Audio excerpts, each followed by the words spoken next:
ঢাকায় বজ্রবৃষ্টির আভাস, কমতে পারে দিনের তাপমাত্রা।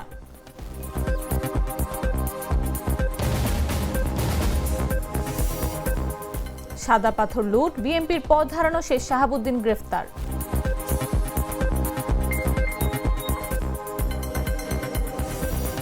পটুয়াখালীতে ছোট ইলিশের শয়লা বারত, দেখা নেই বড় মাছের।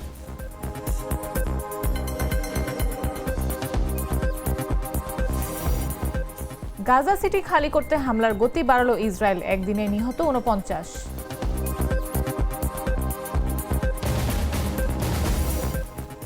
এবং নেপালের জনতার ভোটে হতে পারে নতুন মন্ত্রীদের নিয়োগ, ঘোষণা আজই।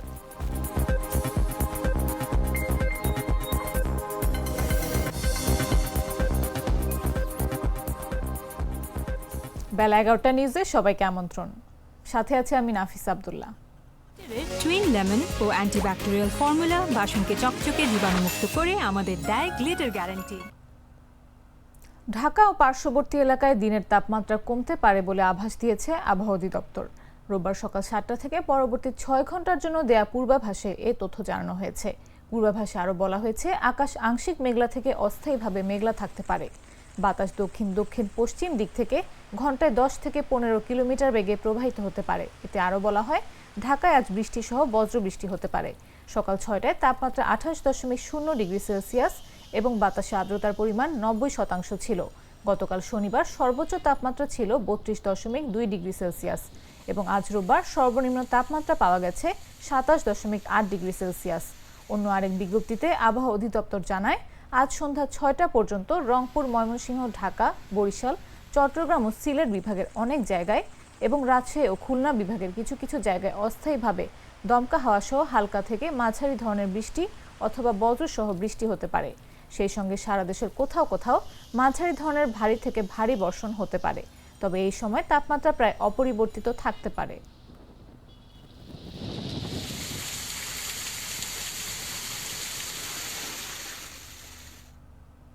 দীর্ঘদিন ধরে অসুস্থতার সঙ্গে লড়াই করে চলে গেলেন দেশ বরেণ্য লালন সঙ্গীত শিল্পী ফরিদা পারভিন।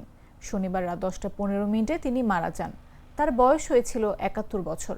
দেশ বরেণ্য লালন সঙ্গীত শিল্পী ফরিদা পারভিনের মৃত্যুতে গভীর শোক প্রকাশ করেছেন প্রধান উপদেষ্টা doctor Mohammad Yunus.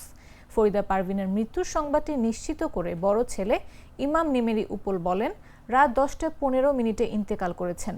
Universal medical college হাসপাতালের ব্যবস্থাপনা পরিচালক আশিস কুমার চক্রবর্তী মৃত্যুর বিষয়টি নিশ্চিত করেছেন। দীর্ঘদিন ধরে কিডনি জটিলতায় ভুগছিলেন লোকসঙ্গীতের এই বরেণ্য শিল্পী। সম্প্রতি শারীরিক পরিস্থিতির অবনতি হলে সপ্তাহে ২ দিন তাকে ডায়ালাইসিস করাতে হতো।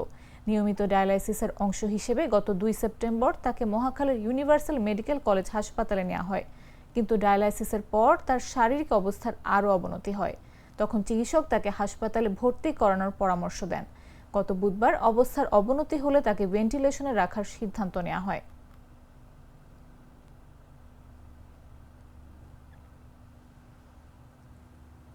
সাদা পাথর লুটের অভিযোগে সিলেটের কোম্পানীগঞ্জ উপজেলা বিএনপির সভাপতির পদ হারানো শাহাবুদ্দিনকে গ্রেফতার করেছে র্যাব ৯।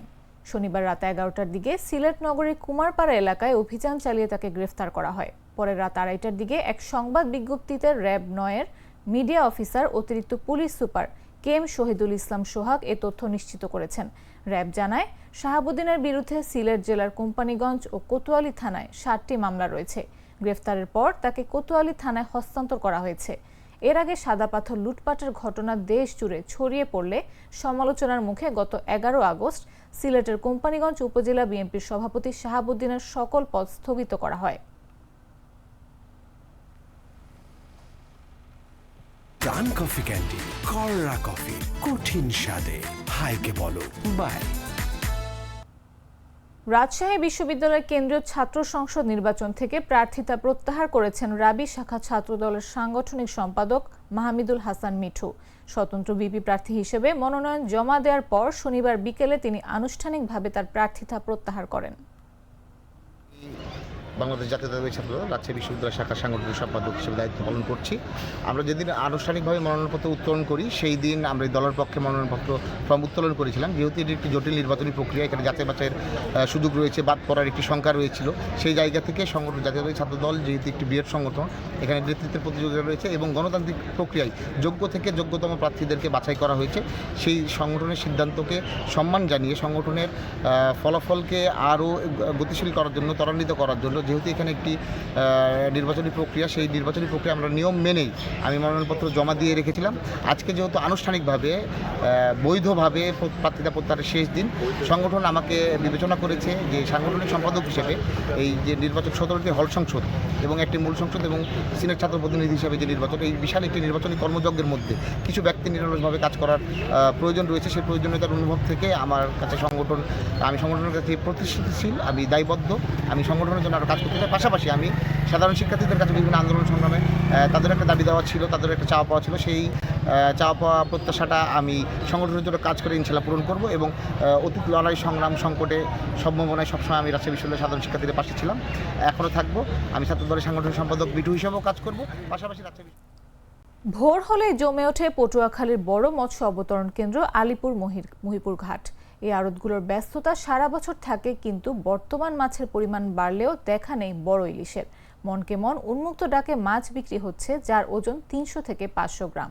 বন্দরে মাছ বিক্রি হয় 30 থেকে 35টি আড়তে, যার প্রতিটি আড়তে আবার 3-4টি ট্রলারে মাছ বিক্রি করে। এই ট্রলারগুলোর কিছু এ বন্দরে থাকলেও বাকিগুলো চট্টগ্রাম, কক্সবাজার, বাঁশখালী, ভোলা, নোয়াখালী, সন্দ্বীপ, হাতিয়া সহ দেশের বিভিন্ন স্থান থেকে এসে এখানে মাছ বিক্রি করেন। যখন সমুদ্রে মাছ দেখা যায় তখন হাঁক ডাকে মুখর থাকে এ বন্দর। তবে অনেক জেলেরা বড় মাছ না পেয়ে হতাশ। ছোট মাছ পরিমাণে বেশি পেলেও আর্থিকভাবে লাভবান কম হয়, যে কারণে সব জেলেদের আকাঙ্ক্ষা বড় মাছ শিকার করার।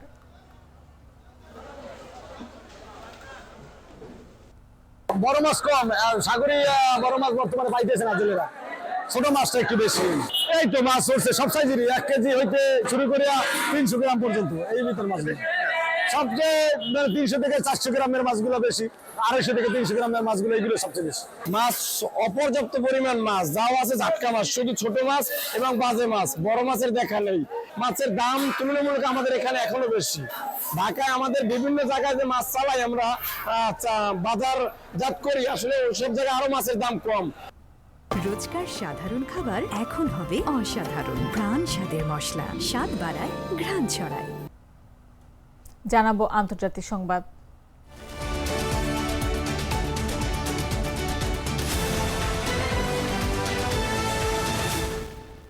নেপালে রোববার নতুন মন্ত্রিসভা ঘোষণা করতে পারেন অন্তর্বর্তী সরকারের প্রধানমন্ত্রী সুশীলা কার্কি।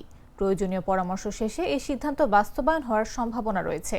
সরকারি সূত্রের বরাতে নেপালি সংবাদ মাধ্যম খবর হাব জানিয়েছে, এই মুহূর্তে পরামর্শ চলছে। আজকের মধ্যে ছোট আকারের একটি মন্ত্রিসভা গঠন হওয়ার সম্ভাবনা রয়েছে। এর আগে গত শুক্রবার রাতে নেপালের ইতিহাসে প্রথম নারী সরকার প্রধান হিসেবে শপথ নেন সাবেক বিচারপতি সুশীলা কার্কি। জেনজি আন্দোলনকারীদের দাবির পরিপ্রেক্ষিতে এবং প্রেসিডেন্ট রামচন্দ্র পৌডেল ও প্রধান রাজনৈতিক দলগুলোর সঙ্গে আলোচনার পর কার্কিকে অন্তর্বর্তী সরকার প্রধানের দায়িত্ব দেওয়া হয়। সিদ্ধান্ত হয় জেনজি প্রজন্মের দাবির সঙ্গে সঙ্গতি রেখে একটি নির্বাচনকালীন সরকার গঠন করা হবে। শপথ নেওয়ার পরপরই প্রধানমন্ত্রী কার্কি প্রতিনিধি সভা ভেঙে দেওয়ার সুপারিশ করেন, যা দ্রুত অনুমোদন দেন প্রেসিডেন্ট পৌডেল। অন্তর্বর্তী সরকারের প্রধান হিসেবে আগামী 5 মার্চ সাধারণ নির্বাচন আয়োজনের ঘোষণা দিয়েছেন Karki.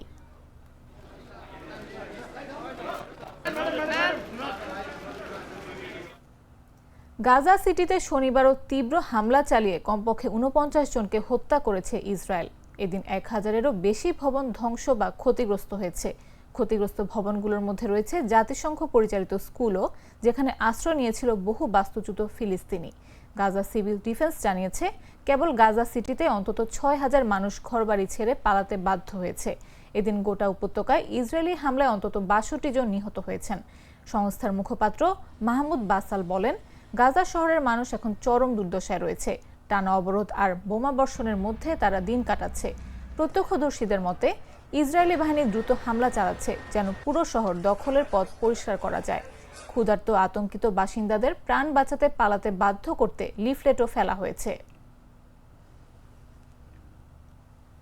israelense explicou em nota que mais cedo forças do exército operavam em Rafah que abriram. এবারে খেলার খবর।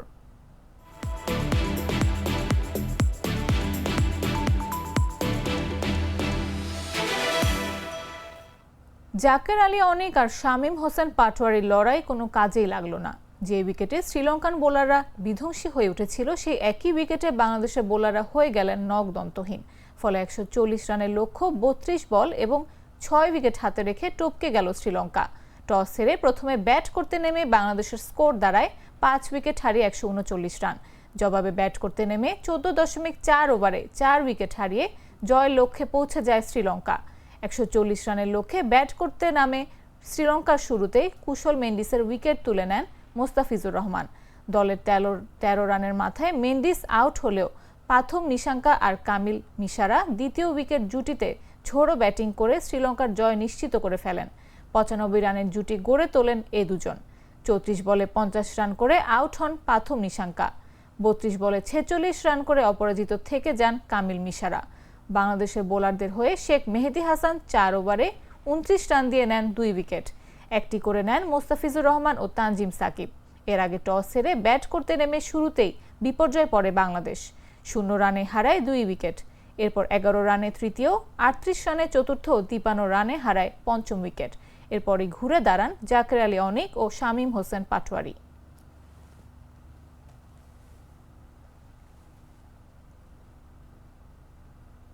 সংবাদ শেষ করার আগে শিরোনামগুলো জানিয়ে দিচ্ছি আরেকবার।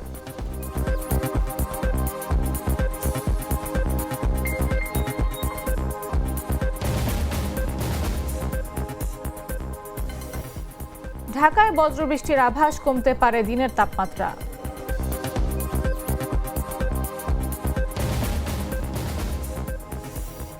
সাদা পাথর লুট, বিএনপির পদ হারানো সেই শাহাবুদ্দিন গ্রেফতার।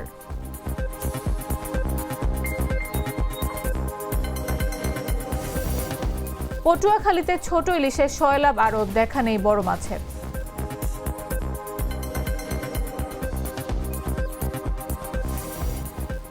গাজা সিটি দখল করতে হামলার গতি বাড়ালো ইসরায়েল, একদিনে নিহত 49।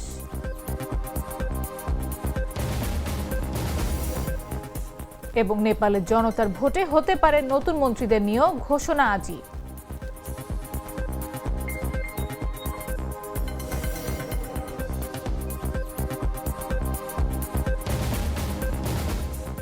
দর্শক, এই ছিল এখনকার মতো।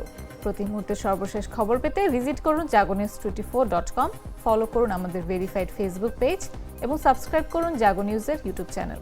এতক্ষণ সাথে থাকার জন্য ধন্যবাদ সবাইকে।